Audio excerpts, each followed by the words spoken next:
ये किसकी आवाज थी? क्या प्रेम मल्होत्रा ने इस सब को बचा लिया था या फिर किसी बड़ी मुसीबत में फंसा दिया था? अब आहान क्या करेगा? जानने के लिए सुनते रहिए पॉकेट एफएम। प्रेम ने उस आदमी को बहुत ही घमंड के साथ चैलेंज करते हुए कहा, हाँ तो मैं कहां डरता हूं, तुम मेरे सामने तो आओ, मैं जरूर तुम्हारा भी सामना करूंगा और हाँ, तुम्हें भी धूल चटा कर दम लूंगा, आओ तो जरा। यह सुनकर प्रेम और राज हंसने लगे।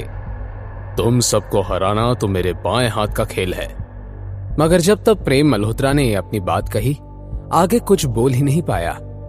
अपने सामने खड़े आदमी को देखते ही प्रेम मल्होत्रा की बोलती बंद हो गई, क्योंकि उसके सामने खड़ा आदमी कोई ऐरा गहरा गुंडा नहीं था। चेहरे पर एक जख्म का लंबा कट, हट्टा कट्टा बॉडी टाइप और हाँ, एक हाथ पर लगा हुआ फ्रैक्चर का कास्ट। प्रेम और बाकी सबके सामने खड़ा ये आदमी कोई और नहीं, विकी भाई था। उसके पीछे 15 से 20 आदमी और थे। उन सब के बाइसेप्स को देखकर यह पता लगाना मुश्किल नहीं था कि वो सब के सब वेल ट्रेन्ड फाइटर्स थे। उन सभी की आंखों में एक तरह की झलक थी, जिसे देखकर ऐसा लग रहा था कि प्रेम और बाकी सब की तरफ खुद मौत चलकर आ रही थी। उन तीनों को रईस बिजनेस फैमिलीज हर महीने जिस विकी भाई को डर कर प्रोटेक्शन फीस या फिर जिसे हफ्ता कहा जाता है वो भेजते थे। आज उन्होंने उस विकी भाई से पंगा ले लिया था। अभी अभी कौन मुझे चैलेंज कर रहा था?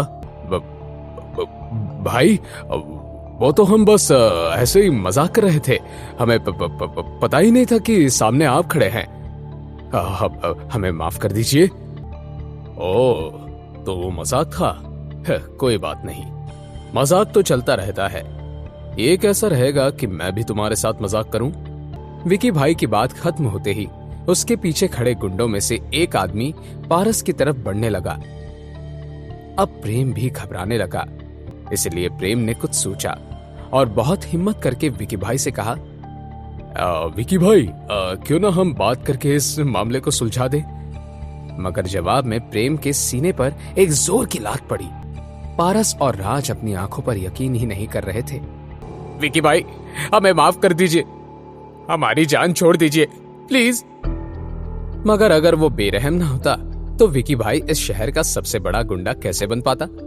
उल्टा उसने अपने आदमियों को इशारा किया। विकी भाई को अपने सामने चल रही ये पिटाई देखकर बहुत मजा आ रहा था। 3 अमीर लड़के, 2 खूबसूरत लड़कियां और अंधेरे में बैठा एक लड़का।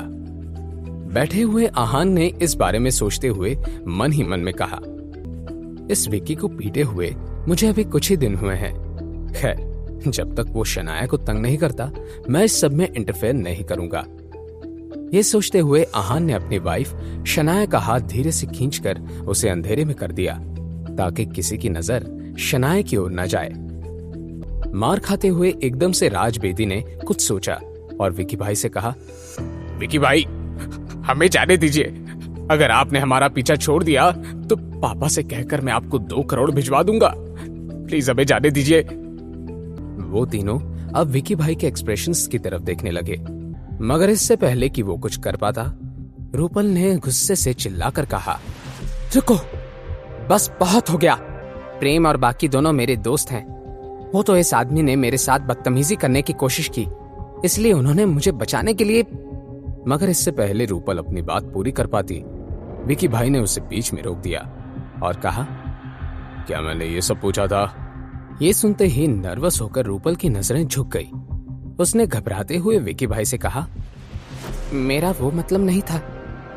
ये सब सुनकर विकी भाई के चेहरे पर एक टेढ़ी स्माइल आ गई, मगर इससे पहले वो या कोई और कुछ कह पाता, एक कॉन्फिडेंट आवाज ने कहा, बिल्कुल नहीं, बिल्कुल भी नहीं। विकी भाई ने जब इस आवाज की डायरेक्शन में देखा तो उसकी आंखें खुली की खुली रह गई। उसे अपनी आंखों पर यकीन ही नहीं हो रहा था। अब तक जिस शनाया को देखकर विकी भाई की आंखें खुश हो जाती थी, आज उसी शनाया को देखकर विकी भाई के माथे पर पसीना उभर आया था। जहां एक तरफ विकी भाई की सांस अटक गई थी, गजेंद्र को इस सिचुएशन को देखकर मजे आ रहे थे। अपनी ये बात कहते हुए गजेंद्र ने अपना हाथ शनाया की तरफ बढ़ा दिया। हाथ हटाओ और निकलो यहां से। विकी भाई के ऐसे रिएक्शन से सभी हैरत में थे, क्योंकि अंधेरे से कोई बाहर आ गया था, जिसे देखकर विकी भाई की धड़कनें तेज हो गई थी। और वहां कोई और नहीं, आहान था। इस सबसे अनजान गजेंद्र ने कहा, भाई लेकिन। गजेंद्र कुछ आगे कह ही नहीं पाया। विकी ने उसे धमकाते हुए कहा, मिस शनाया के बारे में ऐसी बातें करने की तुम्हारी हिम्मत कैसे हुई? विकी भाई की इस बात को सुनकर जितनी हैरानी गजेंद्र को हो रही थी, प्रेम और बाकी सब भी उतने ही शॉक थे। खुद शनाया भी कुछ समझ नहीं पा रही थी। शनाया ने जब से विकी भाई को इस रूम के अंदर आते हुए देखा था, उसके दिल में अजीब सा डर मचल रहा था। लेकिन जब शनाया ने देखा कि रूपल खतरे में है, तो वो अपने आप को रोक नहीं पाई।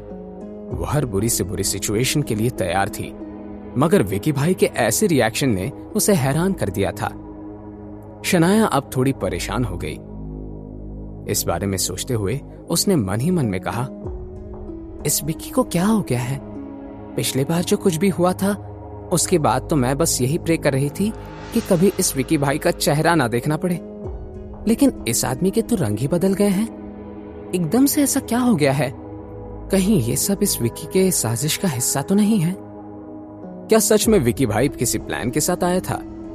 क्या शनाया इस सच का पता लगा पाएगी? आगे क्या होगा जानने के लिए सुनते रहिए पॉकेट एफएम।